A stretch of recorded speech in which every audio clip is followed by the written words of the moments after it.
자, 이제 기도하고 시작하겠습니다.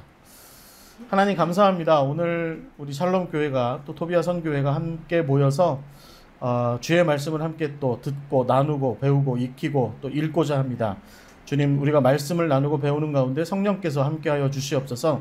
이 시간 우리가 말씀을 나누는 가운데 무엇보다 하나님께서 우리를 이 땅의 나그네 됨의 삶과 사명으로 우리를 보내셨음을 우리가 분명히 알게 하시고, 그 나그네 됨의 눈으로 성경을 보고 나그네 됨의 눈으로 또 우리 삶을 보고 또 나그네 됨의 눈으로 우리에게 주어지는 사명과 미래를 바라보며 나아갈 수 있도록 인도하여 주시옵소서.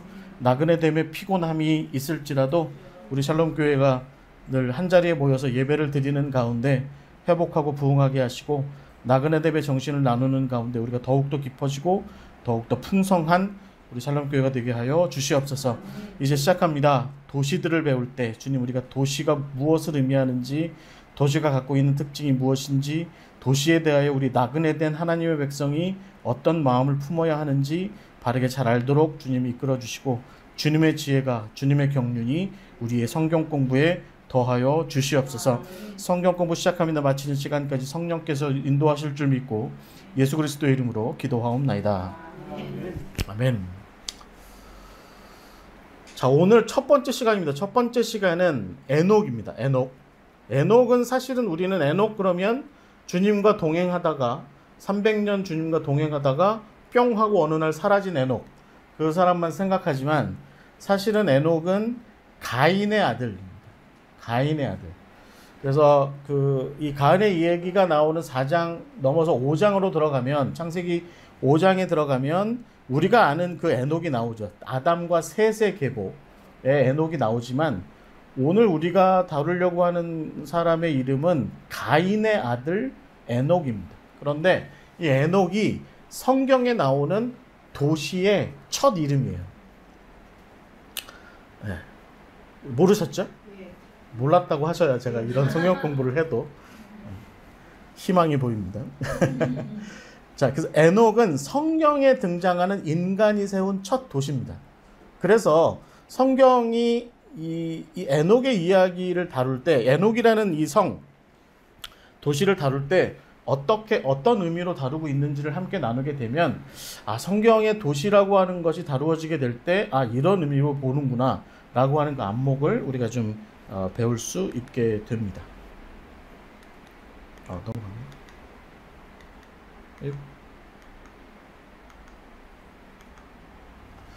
자, 여러분 다 이런 데 살고 계시죠? 대한민국은 거의가 이런 데 삽니다.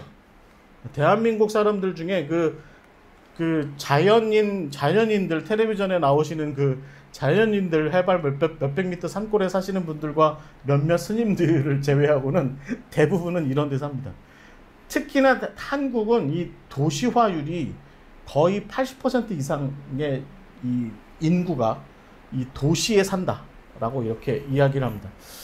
최근에 저희 외삼촌도 그 할아버지께서 물려주신 그 땅에 계속 계시다가 거기서 사는 걸 그만두시고 도시로 이사 가셨어요. 그래서 익산시에 있는 아파트에 사시면서 이쪽에 농가를 두시고 가끔 이제 이렇게 농사 지으러 가셔서 늦게까지 일을 하시면 농가에서 주무시고, 옛날 할아버지 집이죠.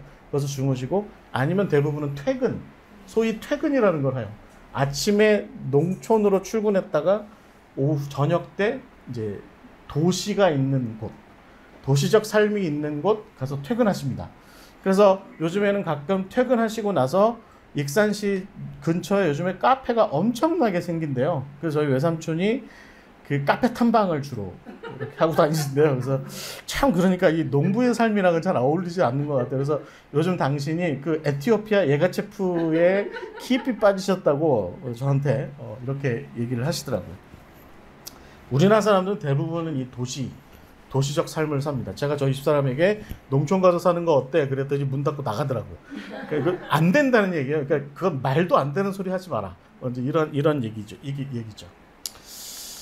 사실은 역사 속의 최초의 도시는, 여러분, 터키에 이제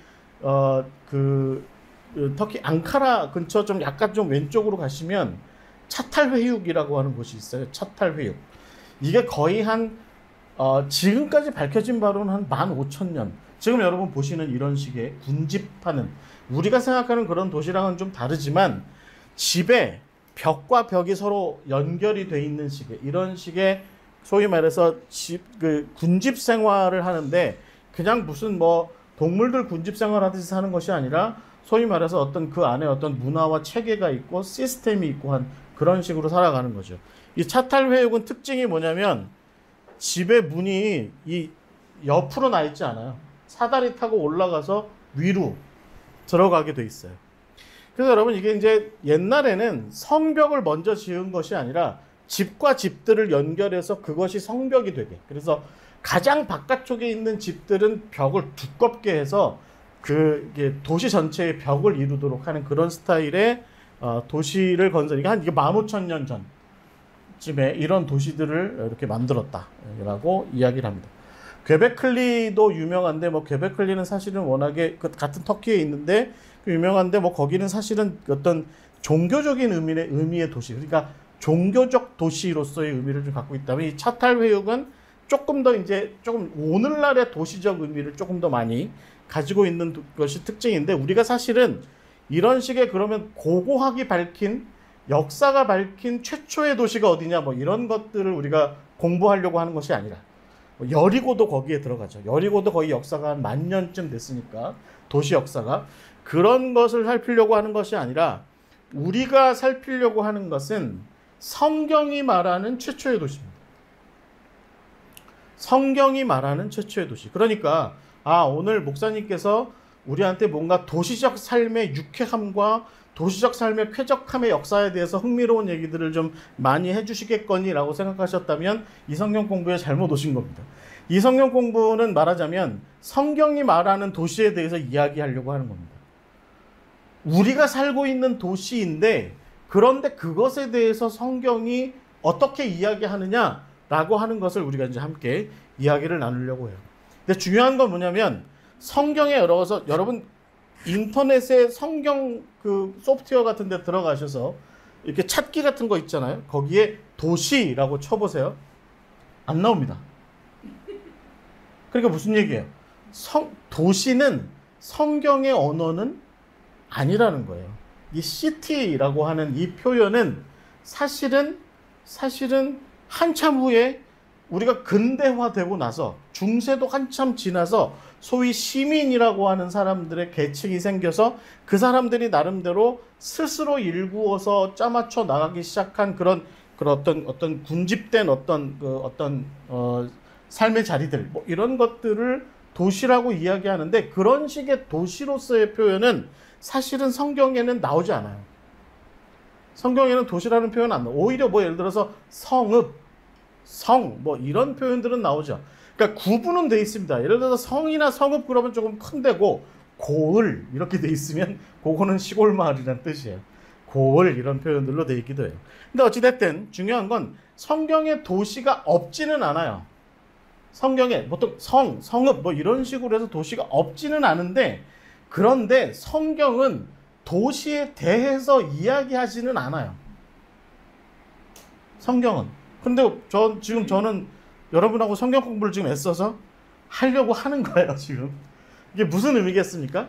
그런데 성경은 마치 수천 년 전에도 성경의 사람들이, 그러니까 뭐 요셉이라든가 뭐 아브라함이라든가 야곱이라든가 뭐 예수님이나 바울이나 이런 사람들이 살던 시절에도 우리가 오늘날 고민하는 것만큼이나 도시적 삶의 행태들은 있었고, 그것은 적지 않게 하나님의 백성으로 살아가는 사람들에게 도움이 되기도 하고 문제거리가 되기도 하고 의미 깊은 곳이 되기도 하고 아무 의미 없는 것이 되기도 하는 그런 곳이 사실은 도시인데, 그것이 성경에 있다는 거죠.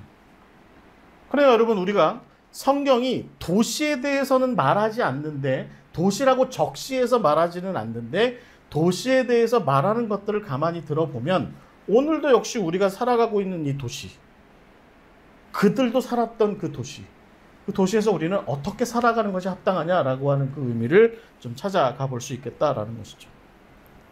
지금 전 세계 인구가 약 77억 명 정도 된다는데, 제가 여러분 성경 공부하기 바로 직전 30분쯤 전에 강명수 선교사님 저한테 와가지고 이런저런 말씀을 막 하시는데 그 순간 그 사이에 찾고 있었어요. 불경스럽게도 찾고 있었어요. 근데 77억 인구 중에 44억 명이 도시에 살고 있습니다.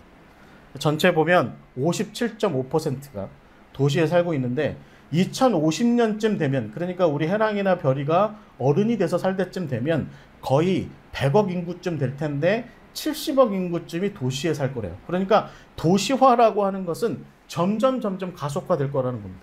에티오피아도 아마 마찬가지일 것 같아요. 지금 아마 도시화는 급격하게 이루어지고 있습니다. 전 세계적으로. 그래서 여러분, 도시 건설자들이 가장 고민하는 문제가 뭐냐면, 정해진 땅 안에 좀 더 많은 사람들을 살게 하려니 높이 짓는 게 중요한 문제가 된 거죠. 그래서 지금 기술적으로는 해발 1000m짜리 빌딩을 지을 수 있을 거다라고, 지을 수 있다. 그러니까 구름 위의 도시. 해발 1000m. 그러니까 이렇게 트러스 구조처럼 이렇게 지으면, 피라미드처럼 하대 트러스 구조로 지으면 한 10,000m 위의 도시를 만들 수 있다는 거예요. 거기 사람들은 공기를 도대체 어떻게 숨을 쉴 수가 없을 것 같은데, 근데 다 방법이 있대요. 방법이 있다니까. 잘은 모르겠습니다. 어찌됐든 도시화는 점점 가속화될 거라는 것이죠. 그러니까 결국에는 우리가 오늘날 도시 속에서 살아가는 이 삶, 그래서 여러분, 우리가 도시 속에서 살아가면서 느끼고 있는 여러 가지 문제들이 있죠. 걱정거리가 있고, 야, 이거 이렇게 살아가도 되는 거야? 라고 하는 식의 여러 가지 도시적 삶의 여러 가지 양태들이 있습니다. 그런 것들에 대해서 한 번쯤 그러면 성경이 이야기하는 지혜가 있지 않겠냐. 가만히 보니까 성경이 이야기하는 도시적 삶에 대한 어떤 좋은 분별, 좋은 지혜, 뭐 이런 것들이 사실은 있다라고 하는 것입니다. 그래서 제가 이제부터 하는 성경 공부는, 9번에 걸쳐서 하는 성경 공부는, 특별히 이번 성경 공부는 성경이 말하는 도시에 좀 집중하려고 그래요. 내년쯤에나 내후년쯤에 다시 한번 하려고 하는데, 그때는 조금 더 확장된 선교적 의미에서의 도시의 이야기를 좀 해보려고 합니다. 그래서 이번을 마치 무슨 완결편처럼 듣지 마시고, 이번은 제가 이제 정말 성경 공부를 시작하는 거다라고 하는 의미로 좀 이해하시면 좋을 것 같습니다. 자, 에녹 누가 지었다고요? 가인이 세웠어요. 가인이. 여러분, 제가 이 그림을 좀 찾아봤는데, 이 그림 어떠세요? 이 그림. 전사님 마우스, 이 그림 어떠세요? 이게 어디 만화에 있는 그림 같은데, 제가 보기엔 게임에 있는 그림 같아요. 근데 제가 볼 때 도시를 가장 잘 표현하고 있어요. 이렇게 보시면,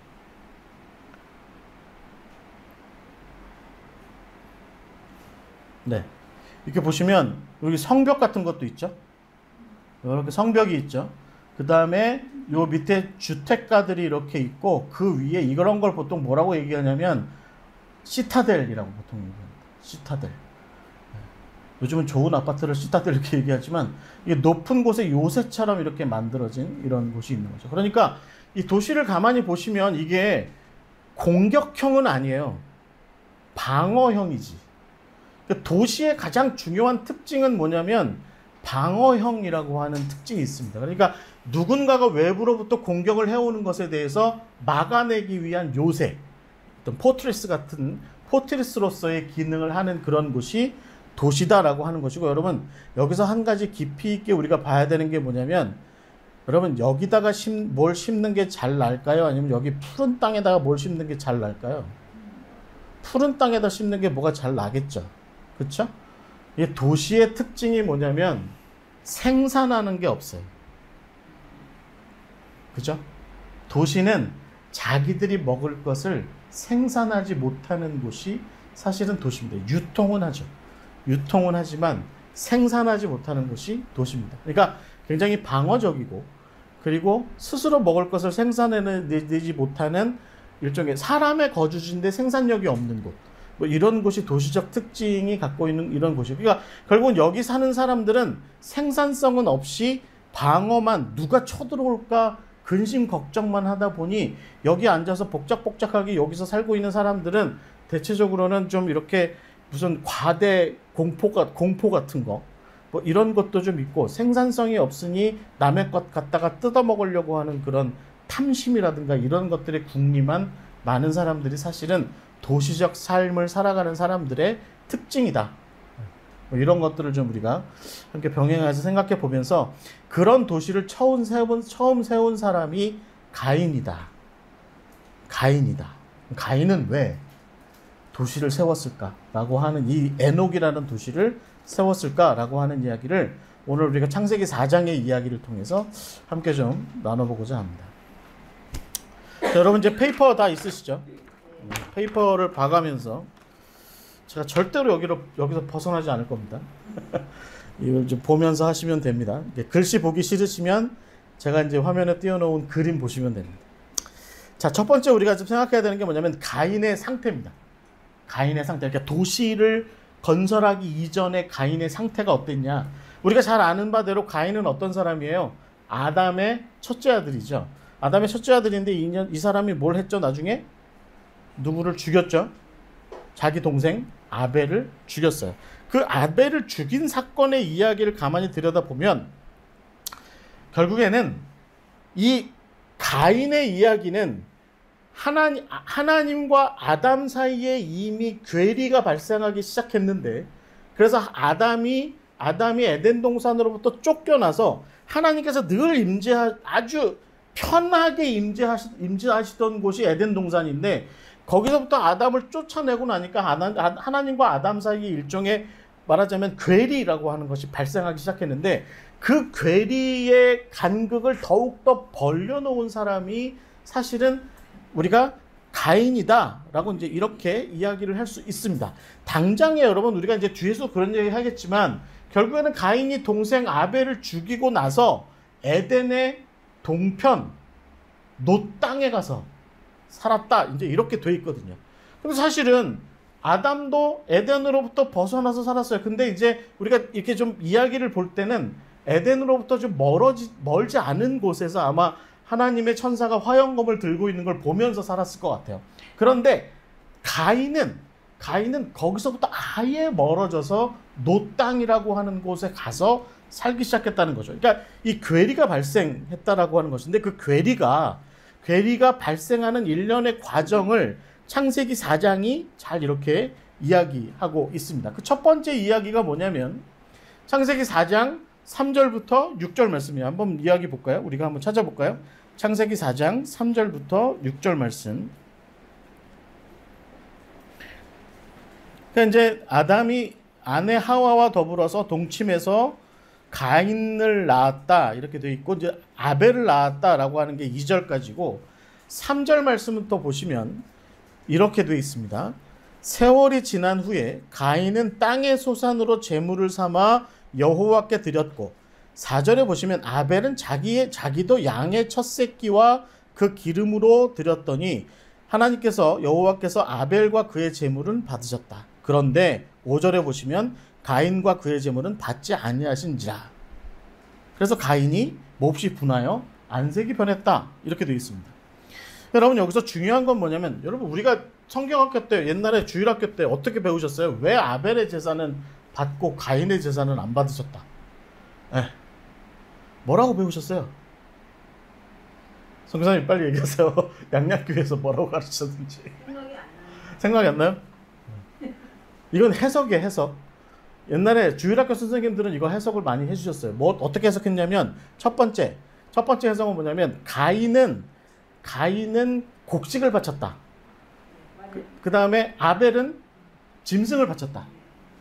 그 다음에 두 번째는, 그래서 거기서 조금 더 심화된 얘기가 뭐냐면, 가인은 그냥 곡식을 아무 생각 없이 바쳤는데, 아벨은 그 짐승의 피를 바쳤다. 그러니까 피가 있었다는 거예요, 피가. 이게 이제 특히 개신교가 이 예수 그리스도의 보혈의 피를 많이 강조하다가 보니까 이걸 많이 얘기하게 됐어요. 근데 여러분 사실은 굉장히 많은 그 주석가들은 뭐라고 얘기하냐면 지금 여러분 거기 화면에 보시면 영어로 이렇게 써 있습니다. 토크니즘이라고 되어 있어요. 토크니즘. 이걸 뭐라고 얘기하냐면 거칠애의 마음이라는 거예요. 거칠애의 마음. 여러분 3절에 보시면 가인은 이렇게 되어 있어요. 가인은 땅의 소산으로 제물을 삼아 여호와께 드렸고. 그러니까 문장 자체를 읽어보면 그냥 그런 거네. 우리가 뭐 그냥 주일날 오늘 우리 9월 18일 날 샬롬교회 헌금 내는 거나 뭐 별 다른 거 없이 그냥 드렸다는 거예요. 티가 안 나게 그냥 잘 드렸다는 거예요. 그런데 성경은 유독 아벨의 제사에 대해서는 이렇게 얘기합니다. 양의 첫 새끼와 그 기름을 드렸다. 첫 새끼와 그 기름을 드렸다. 이게 가인이 바친 것에 대해서는 뭔가 분별을 하지 않았다라는 것을 이야기하고 있고, 아벨의 제사에 대해서는 뭔가 아벨이 그 하나님께 제물을 바치기 위해서 뭔가 애를 쓰고 노력한 모습이 있다라고 하는 것을 성경은 얘기하는 거죠. 그래서 아벨은 중심이 있는, 마음이 있는 제물을 바친 것이고, 가인은 그냥 거칠해요. 그냥 구색만 맞추는.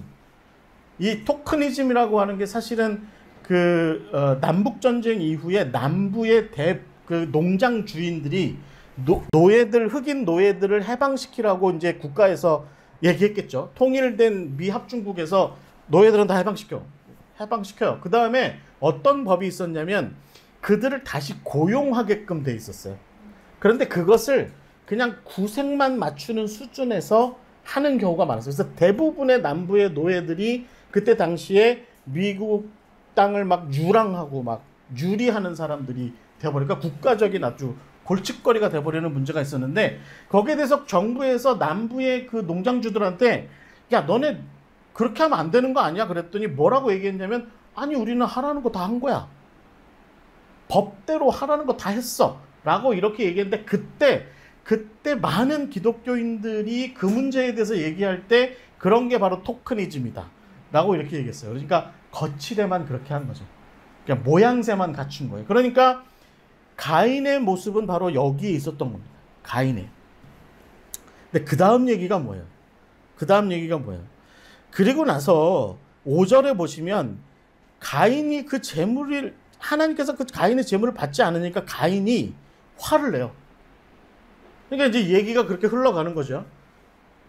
하고 싶은 건 지가 마음대로 해놓고, 그 다음에 자기가 그냥 대충 해놓고, 그게 뭔가 결과물이 안 좋아지니까 이런 이제 하고 본인이 화를 내는 거예요. 오히려 지금 본인이 화를 내는 거예요. 그런 모습이 있었다는 거죠. 거기에 대해서 하나님께서 뭐라고 말씀하세요? 6절 말씀해 보시면, 네가 분해하는 게 어찌 됨이며 안색이 변함이 어찌 됨이냐. 문장상에서 이것은 뭔가 가인을 책망하려고 이렇게 하는 것 같지만, 사실은 성경 주석가들은 이걸 뭐라고 얘기하냐면, 하나님 입장에서는 가인하고 대화가 하고 싶었던 거죠. 야, 왜 화를 내? 다음부터 잘하면 되잖아. 보통 부모님도 이렇게 하죠. 그렇죠? 근데 애가 승질을 내? 그러면 그때부터 이제 한 대 날아가는 거죠. 근데 이 자식이 어디다 대고 이제 한 대 날아가는 거죠. 똑같은 이치인 거죠. 그러니까 하나님의 입장에서는 가인이 뭐 그렇게 했다고 한들 그거에 대해서 뭐 이게 무슨 죽을 문제처럼 이렇게 다루지 않고, 그냥 야, 왜 그래? 왜 화내? 얘기 좀 해봐. 라고 그냥 그 정도 지금 얘기를 하고 있는 수준이 되는 겁니다. 그런데 문제는 여러분, 그 다음에 우리가 5절부터 7절까지의 이야기를 가만히 보면, 하나님께서 가인에게 하는 이야기를 가만히 보면, 가인이 그렇게 야, 너 왜 그래? 라고 이렇게 질문을 하고 있는데, 가인은 거기에 대해서 몰라요. 나한테 묻지 마세요.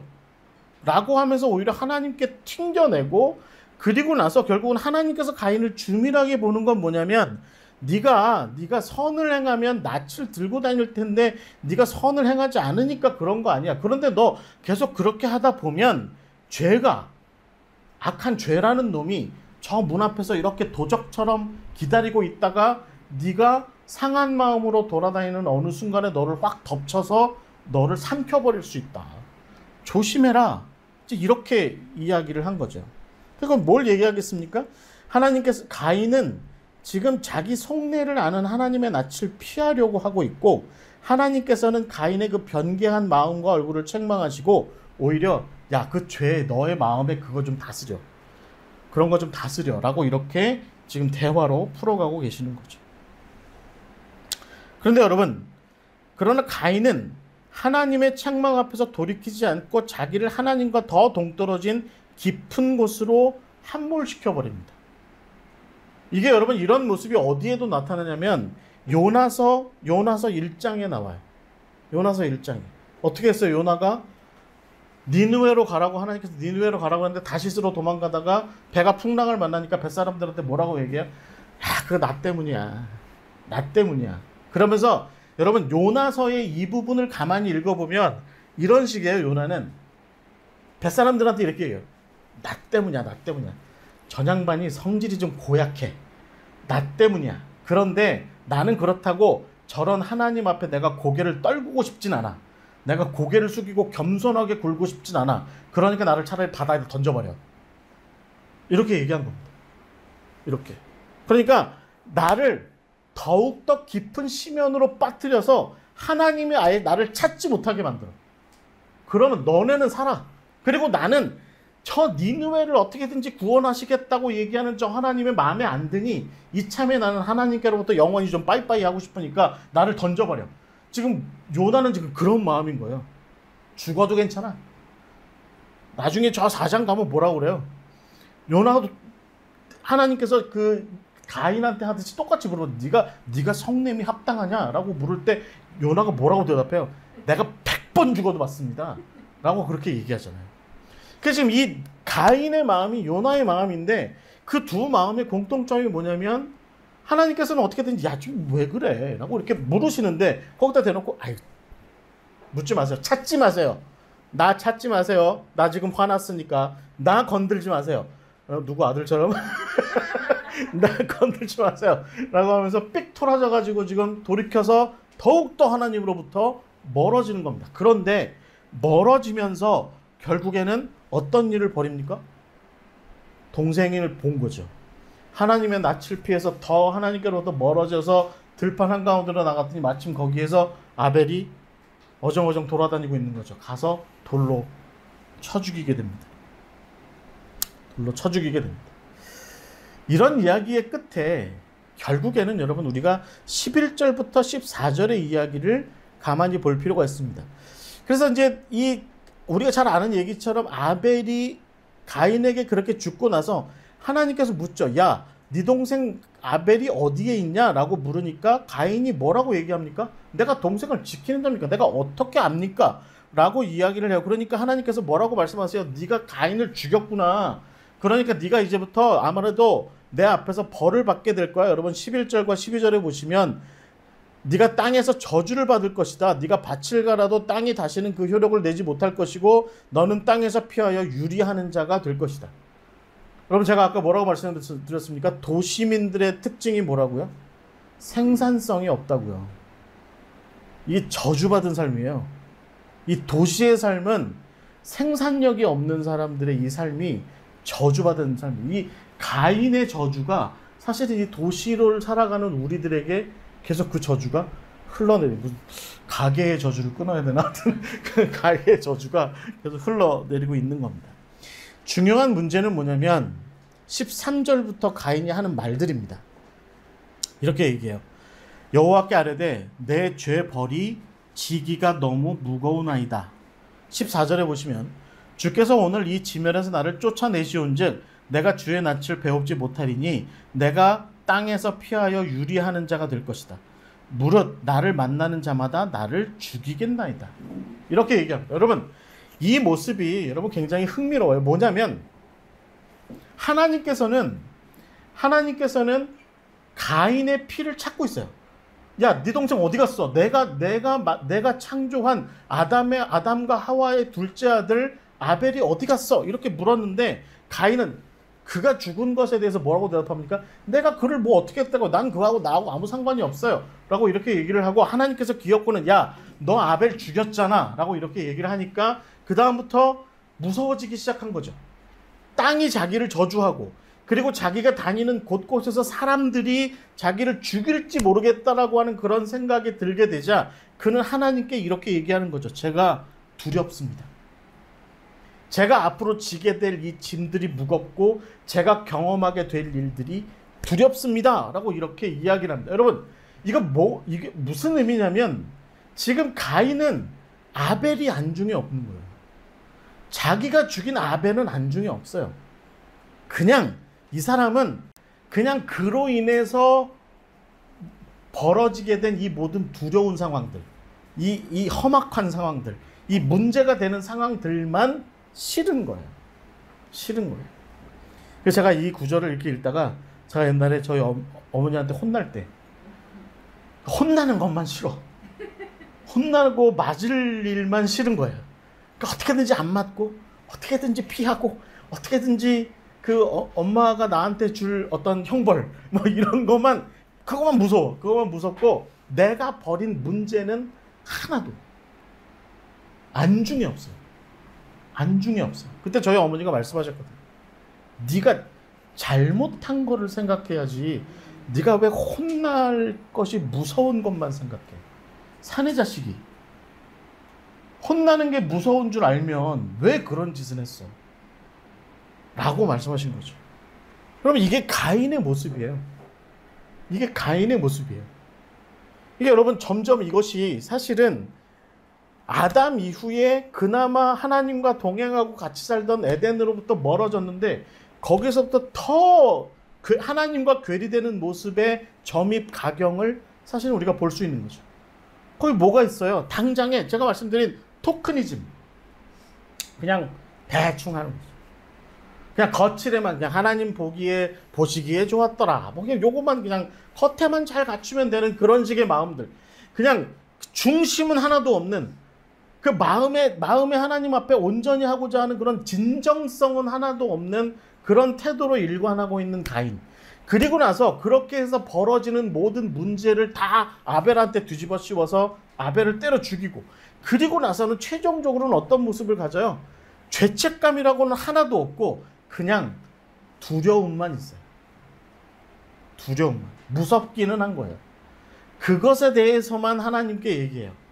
어디에 여러분 저랑 성경 공부할 때 항상 이거 기억하라고 말씀드렸죠. 성경에는 워드 이코노미라는 게 있다. 하나님의 섭리가 있어요. 성경이 딱 이만큼 이 구절로 이렇게 있어요. 근데 여러분 이 구절을 아무리 읽어봐도 여기 창세기 4장의 이 가인의 이야기를 아무리 읽어봐도 가인이 하나님께 돌아가려고 애썼다. 히브리어에 슈브 돌아가려고 애썼다라는 어느 표현도 안 나와 있어요. 여기서 항상 자주 등장하는 표현은 항상 이런 거예요. 오히려 하나님의 낯을 피하여 하나님의 얼굴을 피하려고만 하는 그런 모습들이 있는 거죠.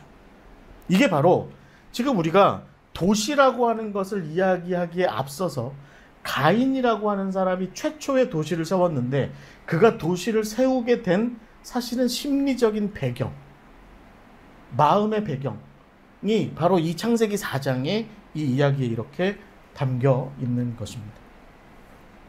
근데 하나님 참 놀라우시죠? 창세기 4장 14절에 보시면 15절에 보시면 이렇게 돼 있어요. 여호와께서 그에게 이르시되 그렇지 아니하다. 가인을 죽이는 자는 벌을 7배나 받으리라 하시고 가인에게 뭘 주세요? 표를 주신다고요. 표.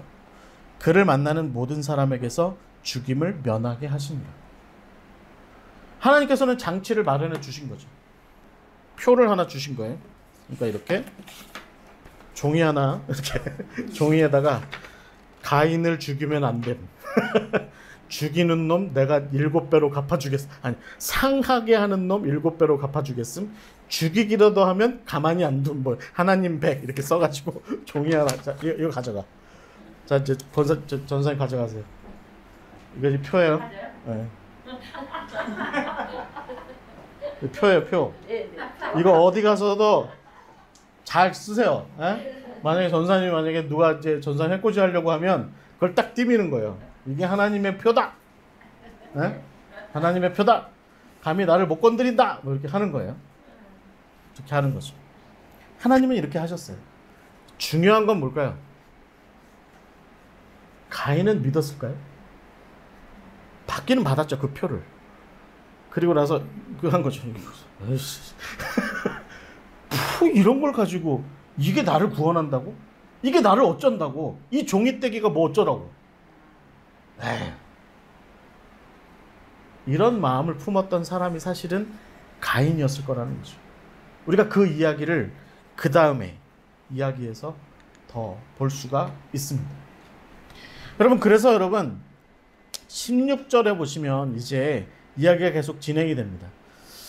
이게 이제 그 다음에 나오는 땅의 이름이 있습니다. 그게 뭐냐면 놋 땅이라고 하는 것입니다. 놋 땅, the land of Nod 이렇게 돼 있어요. 그런데 이건 사실은 이 땅에 대해서 우리가 좀 한번 살펴볼 필요가 있다라고 하는 거죠. 창세기 4장 16절 한번 다 같이 여기 화면에 나와 있으니까 함께 다 같이 읽어볼까요? 시작. 가인이 여호와 앞을 떠나서 에덴 동쪽 놋 땅에 거주하더니 라고 되어 있습니다. 그러니까 하나님의 얼굴을 피해서 하나님 앞에서 살던, 늘 하나님 앞에서 하나님의 현존하심 앞에서 살아가던 그 삶으로부터 벗어나서, 그러니까 그것은 하나님을 예배하는 삶으로부터 떠났다는 얘기이기도 하고 하나님을 두려워하고 하나님을 경외하는 삶으로부터 떠났다는 얘기이기도 한 그런 하나님 앞을 떠난다라고 하는 그 의미가 굉장히 중요한 그런 삶을 시작했는데, 그리고 나서 에덴의 동쪽으로 갔다는 거예요. 동쪽으로 가서 어디 가서 살기 시작했냐면 놋 땅에 가서 살기 시작했다, 이렇게 얘기합니다. 놋 땅. 16절에 굉장히 중요한 표현입니다. 그럼 근데 여러분, 제가 여기 화면에 보세요. 뭐라고 써놨습니까? 놋 땅은 무슨 땅이라고요? 방랑의 땅이라는 뜻입니다. 이게 뜻이 그래요. 놋이라는 의미는 뭐냐면 방랑하다라는 뜻입니다. 방랑하다. 그래서 여러분, 성경 지리를 연구하시는 분들이 놋 땅이 과연 어딜까? 그래서 놋 땅을 우리 선교사님 오셨던 에티오피아 어디 근처, 홍해 건너편, 그러니까 아라비아로부터 홍해 건너편 그 근처 어디 뭐 이런 얘기를 하시는 분들도 굉장히 많습니다. 그런데 사실은 이 놋 땅이라고 하는 것에 놋이라는 의미가 방랑, 원더링이라고 하는 표현으로 되어 있다고 한다면 우리는 그것을 어떤 지리적인 한 곳으로 얘기하면 안 된다라고 하는 것에 그 결론에 도달하게 되죠. 무슨 뜻입니까? 이게 무슨 얘기가 돼요? 결국에는 가인은 에덴으로부터 떠나서 동편으로 간 이후에는 정착할 수 없었다 라는 뜻이 된다는 겁니다. 정착할 수 없이 여기저기를 헤매고 돌아다녔다 라는 뜻이 됩니다. 지금 여러분 화면에 보시면 제가 가인의 방랑이라고 구글에서 찾아봤더니 이런 그림이 나오더라고요. 일단의 물이야. 이게 일단의 물이죠. 도적대처럼 생긴, 아주 괴팍하게 생긴 일단의 사람들이 맨 앞에 저 가인의 이끌림에 따라서 어딘가로 막 이렇게 가고 있는 그런 모습입니다. 여러분,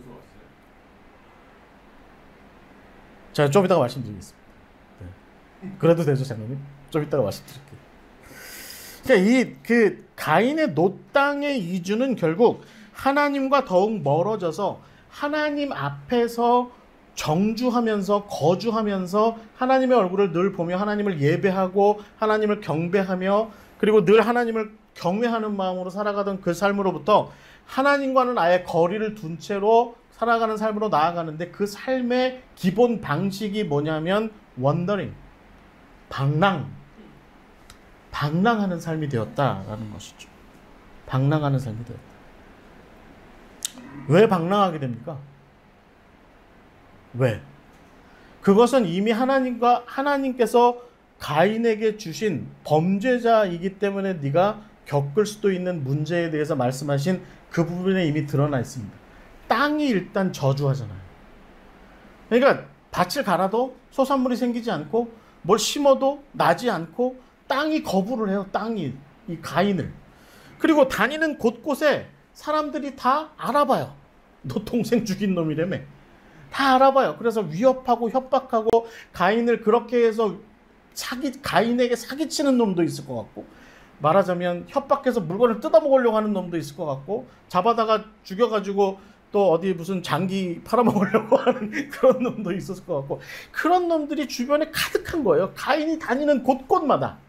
그러니까 어디에 가서 안전하게 정주해서 살겠습니까?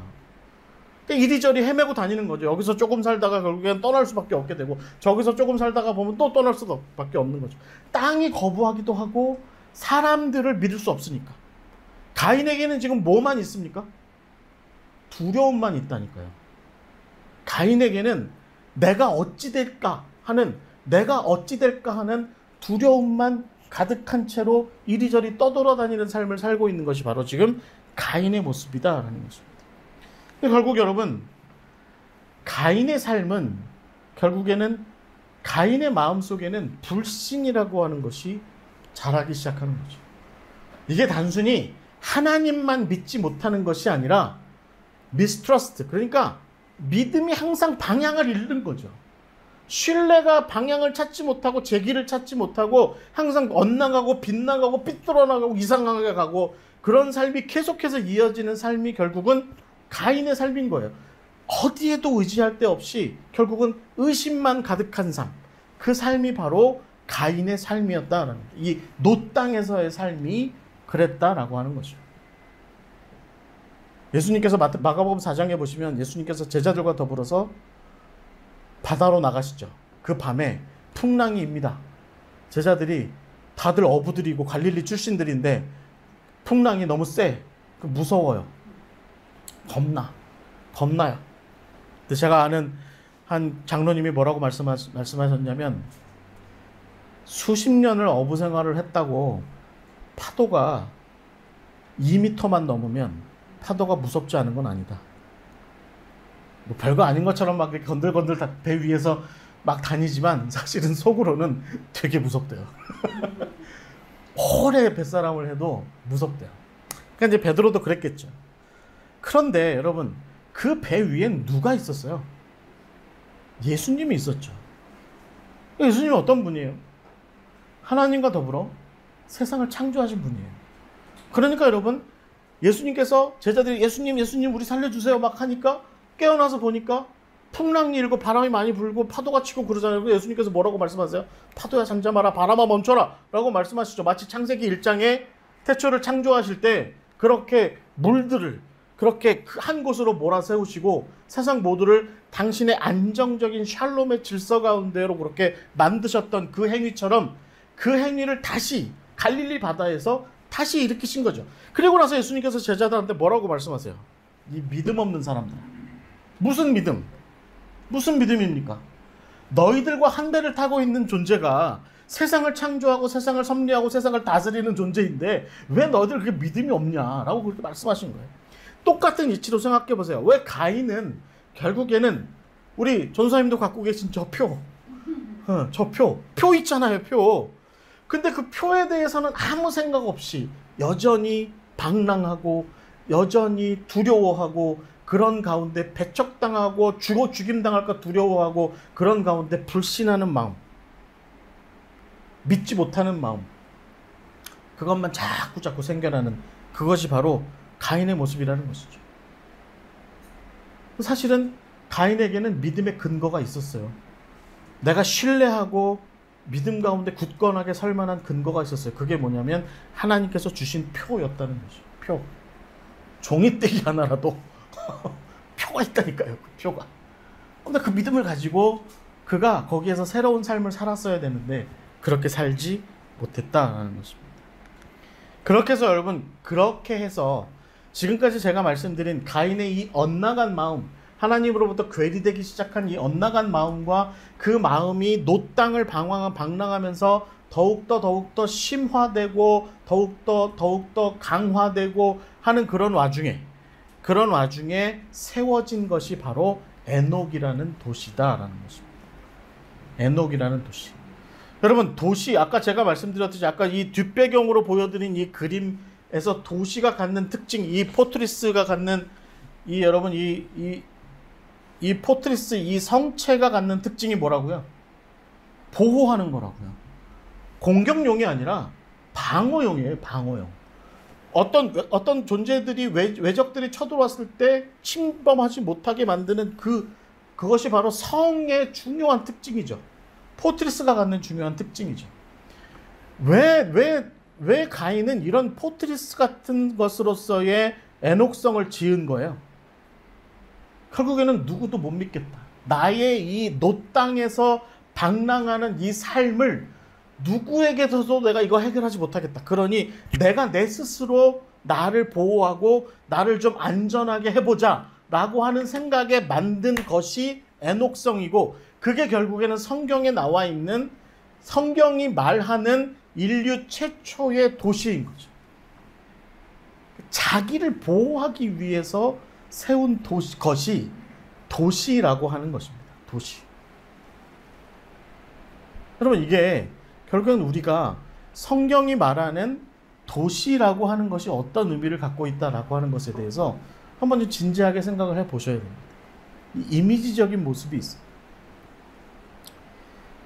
그러니까 결국 여러분 정리해 보면 이렇습니다. 노땅을 유랑하듯이 방랑하듯이 살던 가인에게는 결국은 진정성이 없는 허드레의 마음은 여전합니다.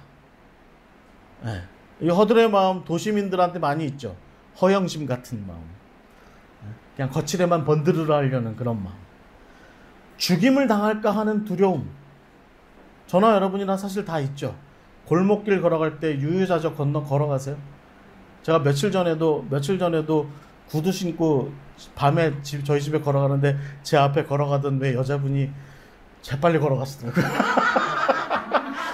전 속으로 생각했죠. 난 목사인데. 나 목사인데 저렇게 빨리 걸어갈까? 무라락 걸어가더라고요. 그 다음에 없어졌어요. 두려움. 가인에게 있습니다. 근데 무엇보다 중요한 문제는 뭐냐면 그렇게 해서 누구도 믿지 못하겠다 라고 하는 그런 마음이 가인에게 지금 깔려 있는 거죠. 허들의 마음과 두려움과 불신, 이런 것들이 깔려 있어요. 그럼 이제 그런 마음 상태로부터 터져나오는 모습들이 있겠죠. 그렇죠? 두려움 같은 경우는 뭐가 나올 것 같아요? 폭력적인 게 나와요. 내가 저놈이 나를 이 도시 골목에서 나를 죽일 것 같으니까 내가 먼저 죽이자 차라리. 뭐 이런 식의 태도들이 나오게 되는 거죠. 그래서 여러분 창세기 4장 17절에 보시면 가인이 그 다음에 한 행동이 있습니다. 4장 17절 한번 읽어볼까요? 함께 다 같이 시작. 아내와 동침함에 그가 임신하여 에녹을 낳은지라. 가인이 성을 쌓고 그의 아들의 이름으로 성을 이름하여 에녹이라 하니라. 아멘. 여러분 먼저 한 일이 뭐냐면 자기 안전을 위해서 가인이 먼저 한 일은 결혼을 하는 겁니다. 하나님께서 태초에 아담과 하와를 지으시고 그 다음에 가인과 아벨을 지으시고 그 가인과 아벨은 누구랑 결혼했게요? 네, 아까 장로님 궁금하셨죠? 가인 뒤에 저 무리들은 도대체 누굽니까? 이게 이제 성경엔 나오지 않아요. 그런데 유대인들의 전통에 의하면 이렇게 돼 있답니다. 가인은 아완이라고 하는 쌍둥이 자매가 있었어요. 이건 성경에 나오는 얘기는 아니에요. 근데 우리가 이제 이 4장 10절의 이야기를 조금 더 잘 이해하기 위해서 유대인들의 이야기를 좀 끌어오는 겁니다. 그리고 아벨에게도 쌍둥이 자매가 있었어요. 그 이름이 뭐냐면 아주라입니다. 아주라. 아완과 아주라. 그런데 하나님께서는 아담에게 뭐라고 말씀하셨냐면, 야, 가인을 아벨의 쌍둥이 여동생 아주라와 결혼시키고 그 다음에 아벨을 가인의 쌍둥이 여동생 아완과 결혼시켜라. 이렇게 얘기했어요. 그런데 그때 가인이 무슨 생각을 했냐면 나는 아완이 더 좋은데? 해가지고 아완을 취해요. 마치 에서가 저기 가나안의 여인들 한테 가서 그냥 지 하고 싶은 대로 그렇게 한 것처럼 가인은 그렇게 행동을 한 겁니다. 그래서 전설의 이야기는, 이 유대인들의 전설의 이야기는 가인이 에덴의 노 땅으로 쫓겨날 때 결국 자기와 결혼한 아완도 같이 갔다는 거예요. 아완도 같이 갔다. 그래서 뭐 자식들이 생겼다.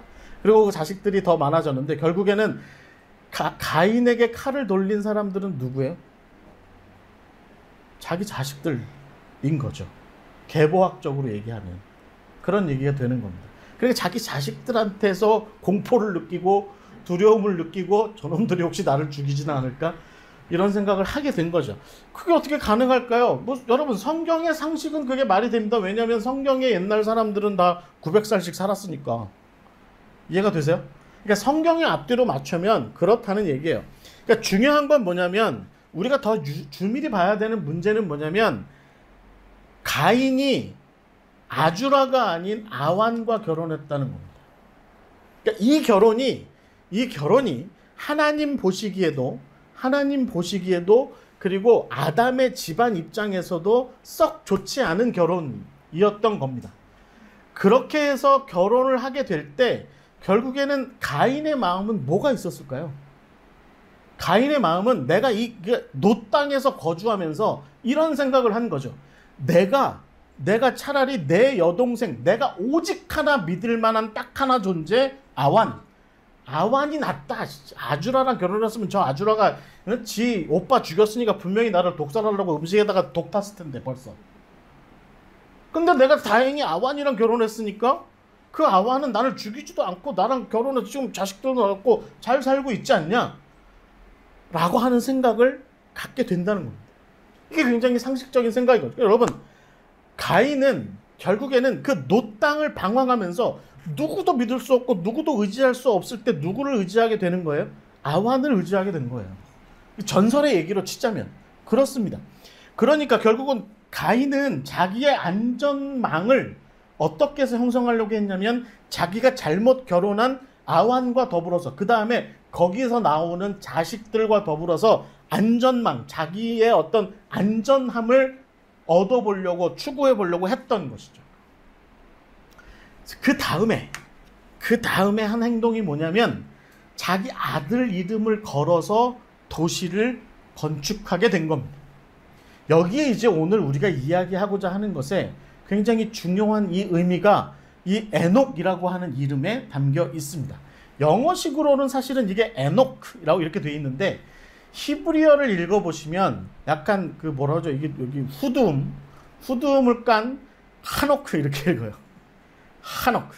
그런데 이 에녹, 하노크 이게 무슨 뜻이냐면 initiate, 뭔가를 시작하다라는 뜻을 갖고 있습니다. 뭔가를 시작하다라는 뜻을 갖고 있어요. 그 다음에 어떤 교훈을 시작하다라는 뜻도 있어요. 어떤 종류의 뜻과 교훈을 그 다음 세대에게 가르치기를 시작하다라는 뜻이 에녹이라는 이름에 깔려 있어요. 이게 여러분 나중에 이제 말하자면 에노스의 자손, 그러니까 그 누구야 셋의 자손으로서 에녹에게서도 이 동일한 이름이죠. 그러니까 이게 이름의 의미가 그런 거예요. 똑같이 생각해 보면 우리는 이 가인의 아들 에녹에게서 이런 생각을 좀 가져볼 수 있습니다. 말하자면 하나님께서 태초에 천지를 창조하실 때 그 시작이 있습니다. 그렇죠? 창세기 1장 1절에 태초에 하나님께서 천지를 창조하시니라. 영어 표현에 in the beginning 이라고 되어 있습니다. in the beginning. 그 beginning이 뭐냐면 레시트라고 하는 표현으로 되어 있습니다. 히브리어에 레시트라는 표현으로 되어 있는데 이 시작, 이 beginning, 이 레시트, 하나님께서 시작하신 이 시작과 가인이 자기 아들의 이름을 따서 성을 짓고 그 아들 에녹으로 더불어서 야, 우리가 이제 뭔가 새로운 시작을 하는 거야 라고 얘기하는 이 도시의 시작이 극명하게 대립하는 모습을 창세기는 보여주고 있는 거죠. 태초에 하나님께서 지으신 천지 창조의 시작, 레시트는 세상 모든 만물이 하나님 보시기에 좋았던 샬롬, 평안, 행복, 기쁨이 있었던, 그래서 서로가 서로에게 기쁨이 되기도 하고 서로가 서로에게 어떤 평안이 되기도 하는 그런 관계적인 시작이었던 데 비해서, 그리고 그 시작은 어떤 시작이에요? 하나님께서 저를 잘 보세요. 삼위일체 하나님이 자기들끼리만 이렇게 세 명이 손을 딱 붙잡고 있다가 이 시작은요 어떤 시작인가? 창세기 1장 1절의 시작은 자기들 세 분이 그냥 자기네끼리만 이렇게 손 붙잡고 있다가 한쪽 손을 놓은 거예요. 그리고 인간을 피조물을 만드셔서 이리 와, 너도 여기 잡아, 같이 잡고 시작한 것이 그 시작입니다. 그러니까 그 시작은 뭡니까? 자기를 개방하고 자기를 열어놓는 시작입니다. 그런데 여러분, 이 창세기 4장에 나오는 에녹이라고 하는 이름과 더불어서 시작된 건 뭐예요? 제가 아까 말씀드렸죠. 이 성 뭐라고요? 일단 닫아놓고 밖으로부터 유입되지 못하게 하고 틀어막고 보호하고 지키려고 하고 하는 그런 모습이잖아요. 이게 무슨 시작입니까? 폐쇄의 시작인 거죠. 거기 있는 건 그건 너야, 여기는 나고, 오지마 가까이 오지마, 쏜다, 창 던진다, 내가 칼 던진다, 오지 마. 라고 하는 것의 시작이라는 거예요. 이게 도시의 시작이라는 거예요. 이게 창세기가 말하는 도시가 시작되는 것의 시작의 포인트에 있는 모습인 겁니다. 이해가 되세요? 이게 이 에녹이라고 하는 것에 내가 너희들한테 새로운 교훈을 가르쳐 줄 거야. 그건 뭐냐면 일단 아무도 믿지 마. 일단 상대방을 공포의 대상으로 봐. 지켜, 너를 지켜. 그게 살 길이야. 라고 그렇게 얘기하는 것이 에녹이라는 도시의 시작이라면 하나님의 창세기 1장 1절의 시작은 뭐라고요? 열어놓는 시작이라고요.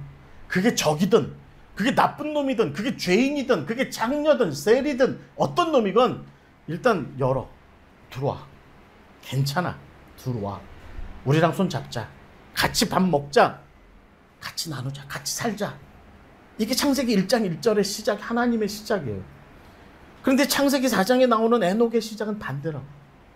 그 반대. 다 배척하고 밀어내고 나를 보호한다고 상대방을 죽이고 해치고 하는 그런 시작이 바로 여기에 있는 거죠. 그런 모습이 여러분 창세기 4장 19절부터 25절에 적나라하게 나와 있습니다. 뭘로 나와 있냐면 라멕이라고 하는 사람의 내 아들의 이야기와 라멕이라는 사람 스스로에게서 그런 이야기가 나와요. 여러분 창세기 4장 19절부터 쭉 보시면 라멕이 두 아들을 맞이했는데 하나는 아다고 실라고 야발을 낳았고 그 다음에 야다가 야발을 낳았고 그 다음에 유발을 낳았고 그 다음에 실라는 두발가인을 낳았고 나아마를 낳았대요. 그러니까 이런 모습들이 결국에는 도시적 삶을 채우는 것들이거든요. 그러니까 뭐 예를 들어서 음악도 이때 음악도 창조되고 어떤 것을 생산해낼 수 있는 도구를 만드는 것도 창조되고 뭐 이렇게 저렇게 됐다는 얘기예요. 여기 여러분 나아마 같은 경우는 딸이잖아요. 이 나아마가 뭔지 아십니까? 기쁨이라는 뜻이에요. 근데 이 기쁨이 약간 무슨 기쁨일까요? 도시의 기쁨이면 무슨 기쁨이에요? 약간 좀 퇴폐적인 기쁨이죠. 기쁨. 이런 것들이 만들어졌다라고 하는 것이죠. 근데 그 다음에 라멕이 하는 행동이죠. 제가 이번 설교 시간에 이거 자꾸 말씀드렸죠. 창세기 4장 23절부터 25절까지 이게 라멕의 노래가 있어요. 이게 뭐냐면 밖에 들판에 나갔더니 웬 소년 하나가 사람 하나가 자기한테 와서 위협을 한 거예요. 위협을 하자 위협받은 라멕이 상대를 죽여버린 거죠. 그래서 뭐라고 얘기했냐면 그리고 돌아왔어요. 돌아와서 제가 어디서 읽은 주석의 표현에 의하면 이런 거죠. 말하자면 자기 아들 중에 야발이 가축의 젖을 짜잖아요. 그 젖을 짠 거를 술을 만들어 가지고 술을 이렇게 마시고 그 다음에 유발이 퉁소를 만들잖아요. 악기를 만들었잖아요. 그 악기 좀 갖고 와봐. 아니 네가 옆에서 연주해. 넌 옆에서 술 만들고 사람 죽이고 와서. 그러니까 사람을 죽이고 와서 지금 그렇게 하는 거죠. 너 옆에서 술 만들고 넌 옆에서 저기 음악을 뜯어. 그 다음에 두발가인, 야, 너 오늘 네가 만든 창 써봤는데 칼 써봤는데 진짜 잘 들더라. 앞으로 좀 더 만들어봐. 그렇게 얘기하고 그리고 나서 마지막에 딸 나아마를 불러가지고 앞에서 춤춰. 그러고서 이렇게 노래하는 겁니다. 자기 부인들한테 아다야 실라여 내 목소리를 들으라. 라멕의 아내들이여 내 말을 들으라. 나의 상처로 말미암아 내가 사람을 죽였고 나의 상함으로 말미암아 내가 소년을 죽였도다. 가인을 위해서는 벌이 7배인데 라멕을 위해서는 벌이 77배로. 그러니까 하나님께서는 가인과 가인의 자손이 누군가 너희들을 상하게 하면 내가 7배로 갚을 거야 이렇게 얘기했는데 라멕은 지금 뭐라고 얘기하는 겁니까? 아니 나는 77배로 갚아줄 거야. 그러니까 죽인 거죠. 어떤 소년이 자기한테 와서 상처를 주니까 상대를 죽여버린 거예요. 두발가인이 만든 칼을 가지고 가서 죽여버린 겁니다. 그리고 나서 집에 와서 아들이 만든 악기 뜯고 아들이 만든 술 마시면서 딸이 앞에서 춤추는 걸 보면서 자기의 살인과 자기의 도시적 삶에서 자기가 얼마나 방어를 훌륭하게 했는지 자기가 어떻게 이 두려움과 불신의 상황을 이기고 극복해서 결국에는 이 에녹이라는 성을 지켰는지에 대한 이야기를 노래로 만든 겁니다. 이게 바로 창세기 4장 23절부터 25절까지의 라멕의 노래입니다. 가인의 자손들은 이렇게 흘러간 거죠. 결국에 도시적 삶이 이렇게 발달하게 되는 겁니다. 여러분, 그런데 여기에 우리가 한 가지의 성경이 말하는 트릭이 있다는 것을 기억하셔야 돼요. 여호수아서 6장 26절에 보시면 지난번에 우리 오인표 목사님께서 사사기 이야기할 때 이런 얘기 하셨어요. 여호수아가 뭐라고 예언하냐면 여리고라는 성 도시를 완전히 무너뜨리고 나서 7바퀴 돌고 7번 외쳐서 무너뜨리고 나서 그리고 나서 뭐라고 얘기하냐면 이 도시를 다시 건축하는 자는 그 아들이 죽을 거다. 그랬는데 거기 보면 열왕기상 16장 34절에 보시면 히엘이 그 여리고를 다시 건축했더니 그 첫째 아들과 셋째 아들이 죽어요. 성곽을 건축하다가 성문을 건축하다가 또 어떤 학자들은 그게 옛날에 제의가 그랬다. 그러니까 성을 지을 때 자기 아들을 거기다 묻었다는 거예요. 그러니까 자기 아들을 성 밑에 이렇게 대들 밑에다가 묻었다는 거예요. 근데 그렇게 어떻게 죽었건 간에 결국에는 도시를 건설한 사람, 도시를 건설하고 도시를 건축한 사람에게 자기 아들이 죽는 고통이 따랐다라고 하는 게 성경이 보는 얘기라는 거죠. 성경이 굉장히 수수께끼처럼 갑자기 열왕기상에다 갖다 떡하니 끼워 놓은 이야기라는 거예요. 이게 여러분 열왕기상을 읽어보시면요, 히엘의 얘기가 갑자기 갑툭튀로 나와요. 갑툭튀로 튀어나와요. 갑자기. 그거 보면 성을 지었다고 아들이 죽었다 이렇게 나와요. 흥미롭지 않으세요? 가인은 도시를 지어서 자기와 자기 자손만대가 이 도시를 중심으로 해서 잘 먹고 잘 살아보겠다. 우리가 창세기 1장의 하나님의 시작과 전혀 다른 인간으로서의 도시 중심의 삶의 시작을 새롭게 하겠다. 그래서 내 아들, 내 자손 대대로 잘 먹고 잘 살아보겠다. 그리고 잘 먹고 잘 살아보겠다고 그 아들들과 힘을 합쳐가지고 소년을 죽이고 막 이런 폭력적인 그런 삶을 마구잡이로 일으켰는데 결국에는 그 도시를 짓는다는 것은 그 아들의 죽음을 막지 못한다. 그렇게 도시 열심히 짓고 너를 보호하고 너의 집안을 보호하고 너의 가족을 보호하고 너의 후손을 보호하고 너의 미래를 어떻게 보장받고 다 하려고 한다 할지라도 결국에는 네 아들이 죽어. 네 아들이. 라고 성경은 이야기하고 있다는 거죠. 가인이 자기가 자기 아들의 이름을 영원히 내기 위해서 에녹이라는 성을 지었는데 결국에는 그것은 가인의 자손에게 족쇄가 되는 겁니다. 가인의 후손 중에 가인과 같은 마음으로 그런 어떤 허드레의 마음과 그런 어떤 두려움과 그런 어떤 불신의 한복판에서 폭력을 앞세워가면서 탈취를 앞세워가면서 탐욕을 앞세워가면서 그런 허영을 앞세워가면서 도시를 건설한다라고 하는 것은 결국에는 너와 너의 미래의 보장이지만 네가 원하는 건 그걸지 모르겠지만 사실은 그것이 너와 너의 미래의 끝이야 라고 성경은 이야기하고 있다라는 것입니다. 에녹의 이야기 흥미롭지 않으세요? 가인이 자기 아들 에녹을 따라서 이름을 지은 도시의 탄생, 거기에 이런 의미가 담겨 있는 겁니다. 정리를 하자면 에녹이라고 하는 그 도시는 하나님과 괴리되어서 하나님의 보호와 구원을 비실제로 여기고, 우리 전사님 갖고 계신 하나님의 표 잘 갖고 계셔야 돼요. 네, 자손 만대로 유산으로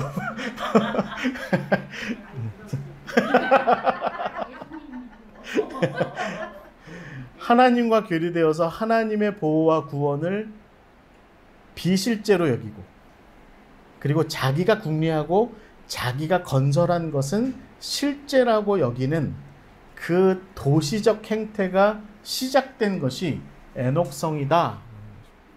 에녹성, 도시의, 성경이 이야기하는 도시의 시작이다 라고 이야기하고 있는 겁니다. 어떠십니까? 성경의 이방의 도시들의 첫 번째 에녹, 가인이 세운 인간의 첫 번째 도시. 요즘 많은 것들을 좀 생각하게 하죠. 저도 마찬가지입니다. 저 이제 앞으로 계속해서 우리가 성경 공부를 하다 보면 이스라엘 백성은 그러면 하나님의 백성으로 부름받은 이후에 도시를 건설 안 했냐? 여러분 솔로몬이 뭐 했어요? 도시 건설했죠. 열심히 지었어요. 열심히. 보통 지은 게 아니에요. 막 열심히 지었어요. 열심히. 그리고 무슨 일을 겪어요? 그 다음에. 그러니까 이런 것들이 그러면 도대체 우리한테 무슨 얘기를 하고자 하는 거냐? 강신덕 목사가 샬롬교회, 그 다음에 토비아 선교회 열심히 지어가고 있어요. 뭘 하자는 거예요? 저는 자식이 없지만 여기다가 제 아들들을 혹시 묻어야 될지, 오인표 목사를 대신 묻어야 되나 모르겠는데 하여튼 묻어야 될지도 모르겠어요. 그런 일들이 생길 수도 있죠. 내가 이 토비아 선교회라는 이름과 샬롬교회라는 이름을 더 멋있고 훌륭하게 내기 위해서 거기에 무수히 많은 강신덕 목사의 아들뻘 되는 아들 같은 이들을 제 발밑에다가 묻고 또 묻고 묻고 또 묻고 또 묻어서 그 도시를 건설하고 더 멋지게 만들고 더 훌륭하게 만들고 그런 일들을 벌일지도 모르죠. 지금 한국교회가 아마 그렇게 하고 있는 건지도 모르겠습니다. 그렇게 멋지게 압구정동에다가 여의도에다가 그렇게 멋진 교회를 지어놓고 그 발밑에다가 무수히 많은 우리 아들, 딸들을 갖다가 생매장을 해나가고 있는지도 모르겠죠. 하여튼 자, 이제 우리가 더 많은 이야기들을 이제 더 나누게 될 테니까 오늘은 이제 시작의 이야기입니다. 잘 기억하시고 에녹성 창세기 4장을 읽는 법을 좀 우리가 오늘 좀 배웠습니다. 기도하고 마치겠습니다. 하나님 감사합니다. 오늘도 우리에게 귀한 시간을 허락하여 주셨습니다. 우리가 이 말씀 따라서 성경을 지혜 있게 분별력 있게 볼 수 있게 하시고 그런 가운데 오늘 우리가 살아가는 이 도시적 삶의 이 의미와 특징들, 그 영적인 의미가 무엇인지를 잘 밝히 깨달아 알게 하시고 그런 가운데 우리가 나아갈 길을, 우리가 헤쳐갈 길을 잘 깨달아 알 수 있도록 주님 이끌어 주시옵소서. 주님께서 그러나 궁극에 당신의 새로운 그 나라를 도시적 모형으로 우리에게 주고 계심을 늘 기억하게 하시고 그런 가운데 우리가 그 나라를 소망하며 그 새 예루살렘을 소망하며 우리가 진정 분별력 있는 신앙의 그런 모습들을 오늘 잘 읽어갈 수 있도록 주님 이끌어 주시옵소서. 오늘 배우게 하심을 감사드립니다. 한 주간 동안 우리가 담대하게 믿음 가운데 승리하게 하시고 다음 주 다시 만날 때 승리의 보고서를 가지고 하나님을 찬양하며 다시 만날 수 있도록 주님 인도하여 주시옵소서. 예수 그리스도의 이름으로 기도하옵나이다. 아멘. 감사합니다. 마치겠습니다.